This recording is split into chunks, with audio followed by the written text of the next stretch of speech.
Hello, it's Mike from Performance Revolution here. If you're looking for a stronger bench press, then this video is for you. Now there are a lot of different technique elements to a bench press and things you can do to improve this lift, but today I want to focus on one small part of this exercise that most people don't think about too much, but one that can really improve this lift, and that is how you can grip the bar.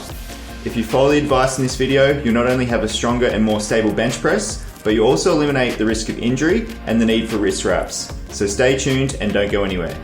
Now when a bench press is not that heavy, you can get away with a lot of different placements of the bar within your hands and not really feel anything too different. However, when you start to lift heavy on the bench press, how you grip the bar and the position of the bar in your hands has a big impact on how much force you can produce and also how much strain is placed upon your wrists.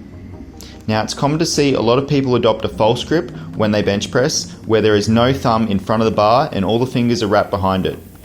Now I don't believe most people using a false grip are that silly to lose control of the bar out of the hand and drop it on themselves. However, it is less stable than a more concentrated grip with the thumbs around the bar at the front. A slight bit of movement in your hands won't matter too much with a false grip if the weight is light. However, if it gets really heavy, you want as much stability as possible during the entire lift. The thing about a thumbless grip or a false grip is that it does two things. The first thing is that if you're inexperienced, it has a propensity to make you cock your wrist back where the bar is placed towards the fingers rather than towards the heel of the hand. This means that the load acts at a distance from your wrist joint and produces a moment arm where all the weight and all the force of gravity is bearing down behind your forearms and putting a huge amount of unnecessary strain on your wrists. And this is why a lot of people use wrist wraps, because they're cocking the hand back too much and need to lend added support to the wrist joint. If we're talking in terms of force going into the wrist, you can look at something as prevalent as boxing to know that you don't punch with your wrist cocked back because of the force it will place through the wrong part of the wrist joint.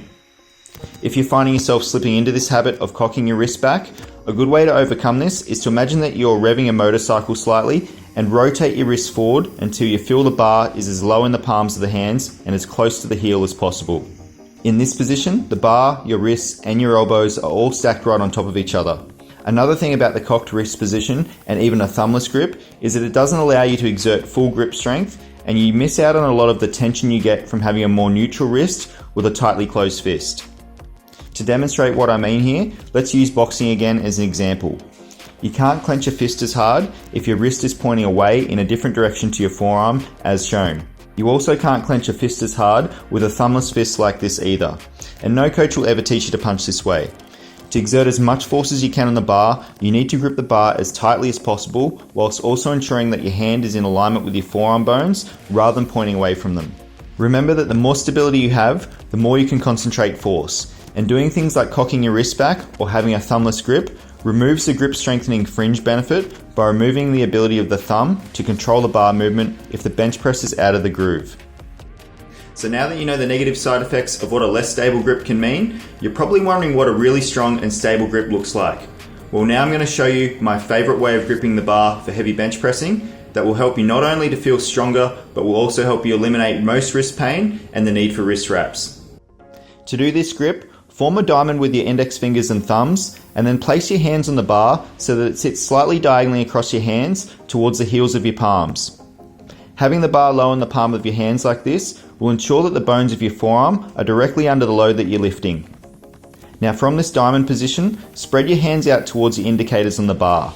Now if you start your bench press from this position, you'll notice that your arms might want to internally rotate more than they should and your elbows may want to flare out. To avoid the elbows flaring out, but also to get your lats really engaged in the lift, imagine you are bending the bar the whole time during the exercise.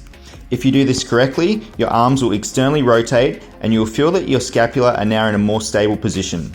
This will not only make you feel more comfortable during the lift, but it will also allow you to push more load while keeping your shoulders more stable. With all this in place, as you proceed to bench press the bar, you'll immediately feel the extra strength, stability and tightness you generate, along with your lats being more engaged in the lift.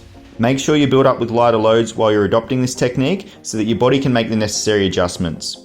This technique can also be used for other pressing variations like the barbell incline press too, so be sure to give it a go with these lifts and keep your grip consistent.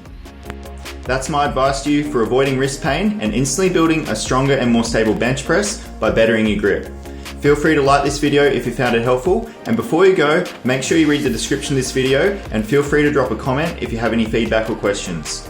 If you want to keep up with more of our content, simply subscribe to the Performance Revolution channel so you don't miss any of our future training and information videos. Thanks and see you next time.